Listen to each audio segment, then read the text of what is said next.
Ah, maldita cámara, componte de una vez, por favor. Ya está grabando, soy bien pro en estas cosas. Ya deja la cámara en paz, ¿no ves que me costó casi un ojo de mi cara y tú la estás maltratando? De por si tú tienes manos de estómago, destruyes casi todo lo que tocas, como los discos de música, que los partiste a la mitad pensando que te los darían a la mitad del precio, o como te los comiste los discos de salsa para saber si era salsa o merengue. Por Dios ya. Bueno, ya está bien, la dejaré así, tal y como está ahorita, mejor me voy a jugar Guitar Hero 3, está bien. Si anda, vete a jugar tu videojuego, yo seguiré con el vídeo. Vale que empiece el vídeo.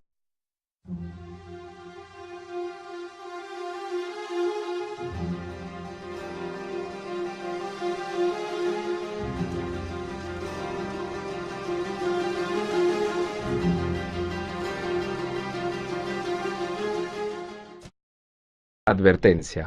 Lo que estás a punto de escuchar son historias de terror modernas, conocidas por la red como creepypastas. Son escritas de manera anónima, y su principal función es dar entretenimiento, de una manera masoquista, para algunos. Cabe destacar que ningún creepypasta es verdadero, son solamente historias, ¿vale? Estos creepypastas todavía se pueden conseguir en sitios oscuros de la red.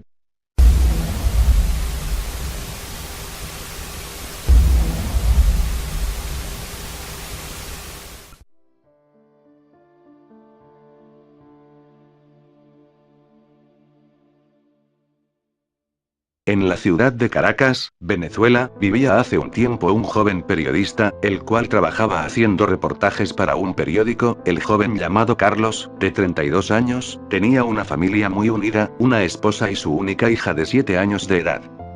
Carlos estaba cansado porque su jefe siempre le mandaba a que hiciera reportajes aburridos y sin ningún tipo de acción.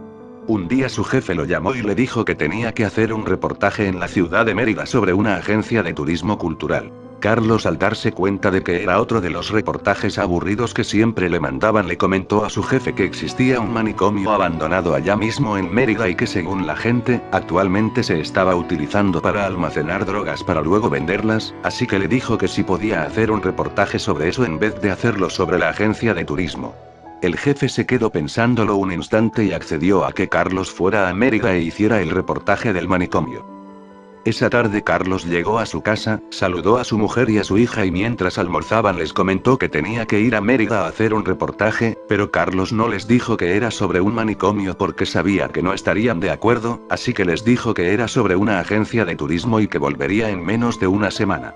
Esa misma tarde, Carlos empacó su maleta, agarró sus cosas y se despidió de su hija y de su mujer, la cual antes de que él se fuera le regaló una grabadora muy pequeña que cabía en la palma de su mano. Carlos la guardó en su bolsillo y tomó las llaves del carro para partir hacia Mérida. En el camino hacia la ciudad andina todo parecía normal. Carlos iba a una velocidad media muy tranquilo. Se hizo de noche y ya eran las 7:00 pm. Y Carlos ya iba a llegar a hospedarse para a la mañana siguiente ir a investigar.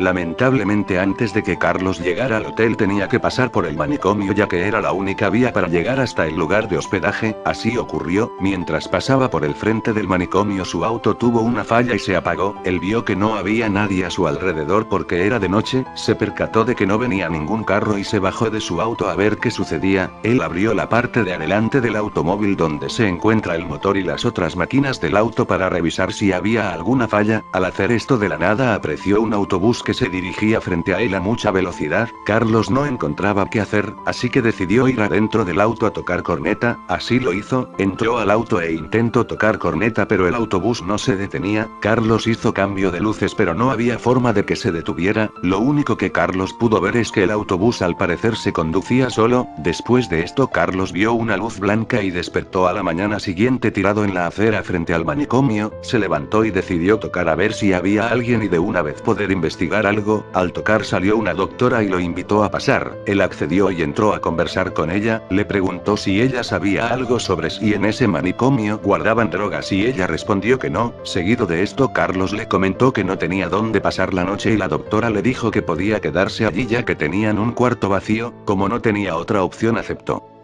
En la noche le tocó dormir en un cuarto junto con otro señor de mayor edad, el cual le decía que se fuera, que no se quedara. Carlos no entendía el porqué de esto, así que no le prestó atención. Al intentar dormir él escuchó muchos gritos de torturas, pero al final pudo descansar. A la mañana siguiente Carlos se disponía a irse y cuando quiso hacerlo la doctora le dijo que se podía quedar más tiempo y así conversaban más. Llegó la noche y Carlos aún estaba allí. Mientras todos dormían intentó salir y no pudo porque la puerta estaba cerrada, así que volvió a pasar la noche allí. En la mañana del otro día pudo observar a los locos corriendo y algunos subían al techo y se suicidaban y él notaba de que nadie hacía nada por detenerlos. Desde ese momento se dio cuenta de que algo andaba mal. Carlos pasó varias noches en el manicomio por la misma razón que había pasado la segunda noche. Le dijeron que se quedara más tiempo y cerraron la puerta. Durante ese tiempo él notó muchas cosas. Notó que el viejo con quien él compartía el cuarto todas las noches se lo llevaban a tortura y lo sometían a electricidad. Carlos intentó salir pero no había forma, hasta que una noche lo buscaron a él y lo llevaron a tortura con electricidad, electromagnetos cerebrales, y desde esa vez todas las noches le hacían lo mismo. Él no sabía qué hacer ni cómo salir de ese lugar. Decidió llamar a su mujer desde el teléfono del manicomio para avisarle mientras todos dormían. Logró hacerlo entrando a la cocina y cuando llamó contestó su mujer y él le dijo: mi amor, ¿cómo estás? Soy Carlos, tu esposo. Estoy en Mérida pero aquí suceden cosas muy extrañas y yo quiero regresar y no puedo hacerlo, necesito ayuda. Estoy en el manicomio abandonado. La mujer le contestó: señor, deje de bromear.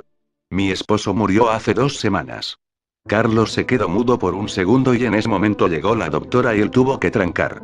Allí fue cuando la doctora le dijo que nunca podría salir de allí, que él estaba muerto y que ese era un manicomio de torturas para los que ya habían fallecido. Desde ese momento nadie nunca más volvió a saber más de Carlos y nadie se atrevió a ir a ese manicomio a investigar nada. Se dice que todo el que pasa por el frente a ese lugar de noche escucha gritos de dolor y lamentos. Ah, no puedo jugar guitarrero. Cold, ayúdame. ¿Cómo hago para que me salga la nota sol o la re mayor? Quiero tocar música. Creo que la guitarra se descompuso. Ah, por favor, ayúdame. El me. A ver, Shadow, en primera, enciende la consola. Segundo, la guitarra es para el juego, no para tocar acordes ni nada por el estilo. ¿Está bien? Bueno, me has hecho recordar una buena historia. Bueno, no es un creepypasta, es más un mito, y va más o menos así.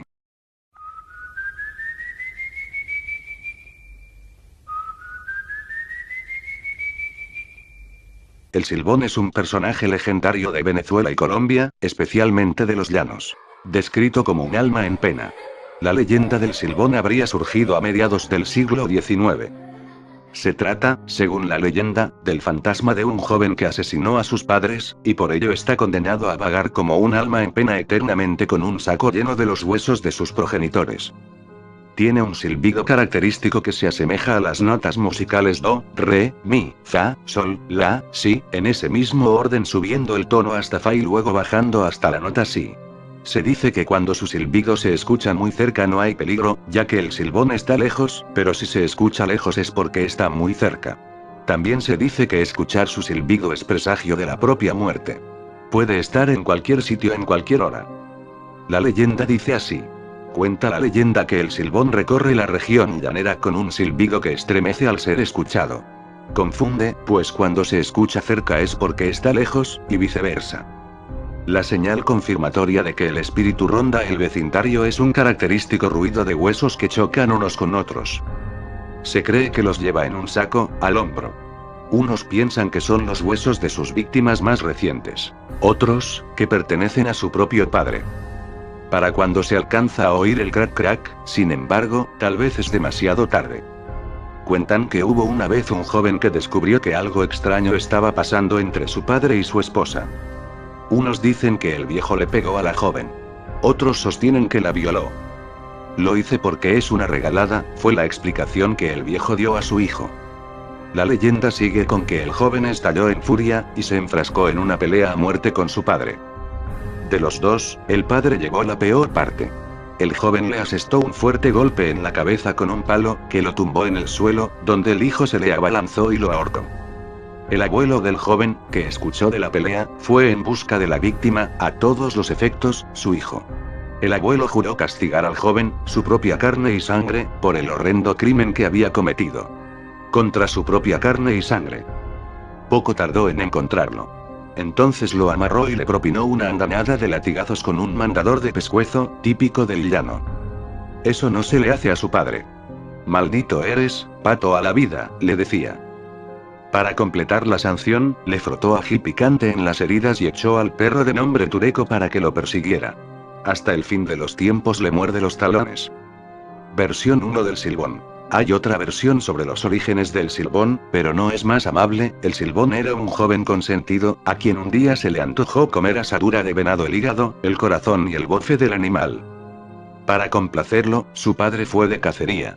Pero la jornada estuvo mala. Como se tardaba, el joven salió a buscarlo. Cuando lo halló con las manos vacías, decidió matarlo y sacarle la asadura. El abuelo juró castigar al joven, crimen que había cometido. El hijo entregó las entrañas a su madre para que se las cocinara. Como no se ablandaban, la señora sospechó y avisó al abuelo. El látigo, el ají y el perro entran a escena igualmente en esta historia. Son las armas con las que el llanero se defiende del Silbón, pues huye de ellas como de la peste.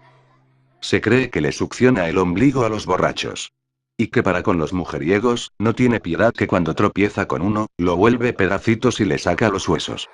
Bueno, eso ha sido todo, espero que les haya gustado. Comenten si alguna vez han escuchado ese silbido, ya que se le ha escuchado en varios países, como en México, Argentina, etc. Yo, en lo personal, no creo en él, pero lo dejo a su criterio. Se despide Cold War, cambio y fuera. Pero ¿qué pasa conmigo? Ni me diste tiempo de despedirme. Bueno, ya que, apagaré la cámara. Pero qué, odio esta cámara tuya, se llena de estática. Estaba mejor la antigua de rodaje. Bueno, ya adiós.